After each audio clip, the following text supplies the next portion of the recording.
नमस्कार, जय महाराष्ट्र, सुप्रभात। आज एक खूप महत्त्वाचे विषय बरेच दिवसापासून बोलूया असं वाटत होतं की गेल्या 3 महिन्यापासून BMC आणि पोलिसांकडून पूर्ण मुंबईभर अनधिकृत फेरीवाल्यांच्या विरोधात जे कडक कारवाई करतायत त्याच्या मी पहिल्यांदा त्यांना मनापासून अभिनंदन करते आणि धन्यवाद करते। का म्हणजे स्थानिक जे रहिवासी आहेत, आता मी राहते दादरला, तर मला माहिती आहे दादरमध्ये लोकांना किती प्रचंड हे जो अनधिकृत फेरीवाल्यांचे त्रास आहे हे तुम्ही दादरकरांना विचारा।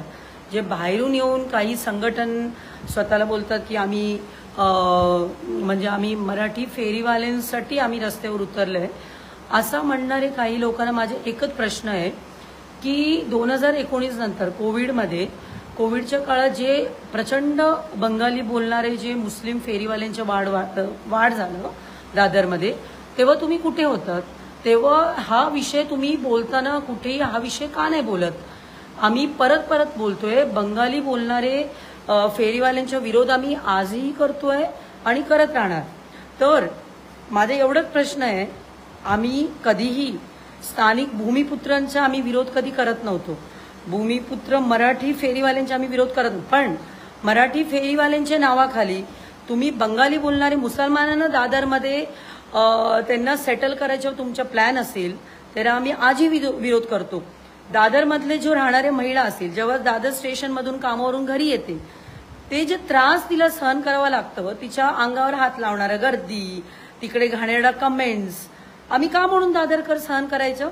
तिथे राहणारे कितीतरी बिल्डिंग्स आहेत, त्यांच्या रिडेव्हलपमेंटचा प्रश्न आहे, तिथे राहणारे स्थानिक गाड्यात येऊ शकत नाही, 4 व्हीलर तरी सोडूनच द्या, 2 व्हीलर समेत पार्क करू शकत नाही आपण, 2 व्हीलर पण आपण पार्क करू शकत नाही।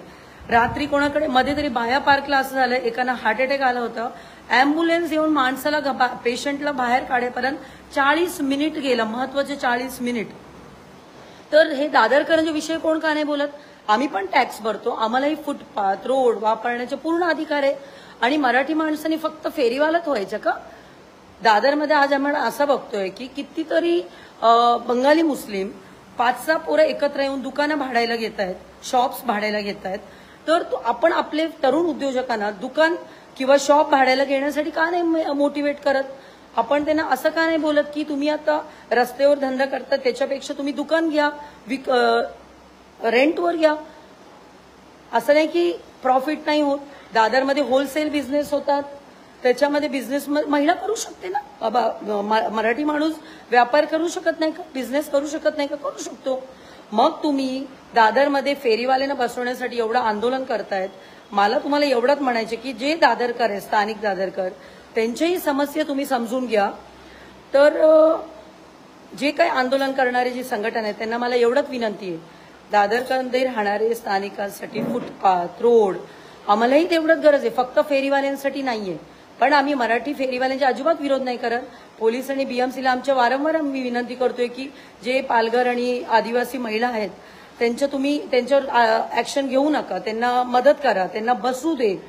पण आमचा विरोध कोणाला? 2019 नंतर आलेल्या बंगाली बोलणारे मुसलमानांचं, ते बांगलादेशी आहे का भारतातले की ते काम तुमचे आहे, आम्ही नाही शोधत बसणार, ते काम पोलिसांची आहे, पोलिसांनी शोधा। पण दादरकरांना त्रास होतोय फेरीवाल्यांचं, ते मी आजही बोलतोय, आम्ही बोलत राहणार। इफ पोलीस आणि BMC हे सगळे जे आंदोलन करून ते मराठी माणसांना समोर ठेवून मुसलमानांना इथे सेटल करायचं तुम्ही प्लॅन करत असेल तर आम्ही ह्याचा विरोध करतोय।